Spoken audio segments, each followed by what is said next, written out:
Wired men and women differently. Yet achieving sexual compatibility and fulfillment involves two important steps. First, overcome your sexual ignorance. A husband and wife must each understand their own sexuality and their own sexual response. Secondly, communicate, husbands, communicate, wives, your sexual understanding to each other. Talk.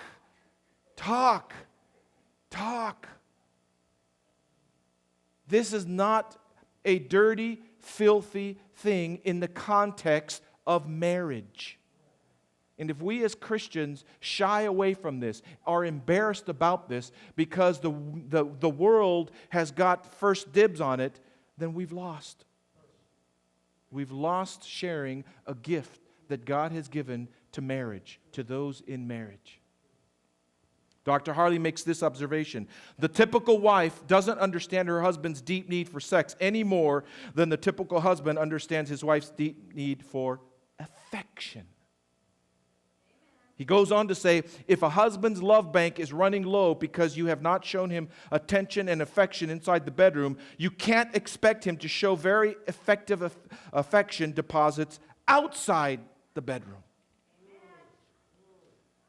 When it comes to sex and affection, you can't have one without the other in a Christian marriage.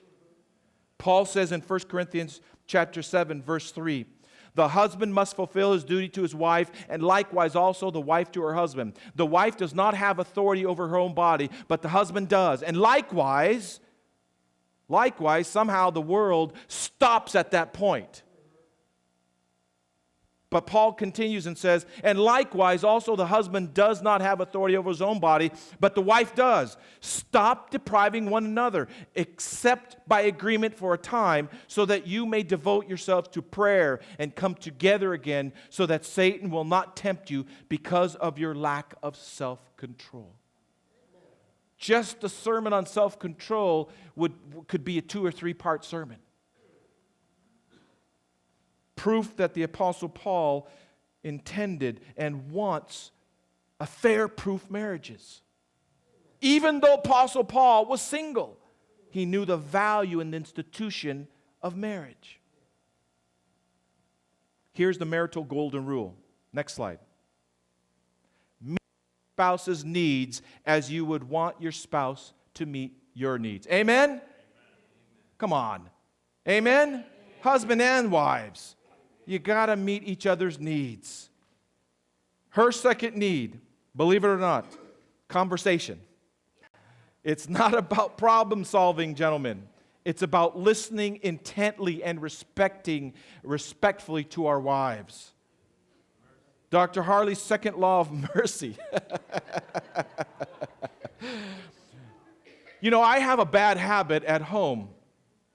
And I do love to read, and I probably subscribe to too many things that I don't have the time to read. And so I love to read the Wall Street Journal, I love to read the LA Times, etc. And so at the dinner table, when we should be talking, I'm reading the sports page, or I'm reading the business page, or I'm reading the front page, when I should be talking. And I admit that to you, and that's what I'm working on. My wife needs conversation. We need to communicate. You don't communicate by keeping your mouth closed. So the second need for a woman is conversation. Dr. Harley's second law of marriage sums it up this way. He says, caring partners communicate in a caring way. If a husband seriously wants to meet his wife's needs to feel close to him, he will give the task sufficient time and attention. And here's another great point from Dr. Harley. He says, most women fall in love with men who have set aside time to exchange conversation and affection with them. They stay in love with men who continue to meet that need. It's just a need that they have, man. They're wired differently than us. You know, men are from Mars. Women are from what? Venus. We're different. You don't have to argue with me about it. When you get to heaven, you can ask God why, and He'll tell you. But I think God spiced it up. I believe that the Lord did it because He didn't intend for us to be clones.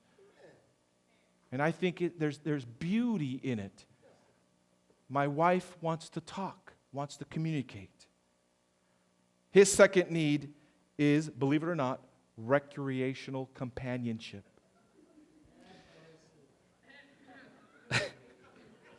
It's not uncommon for women when they are single to join men in pursuing their interests. I remember years ago playing racquetball with my wife. Ask me if I've played racquetball with her in the last 15 years.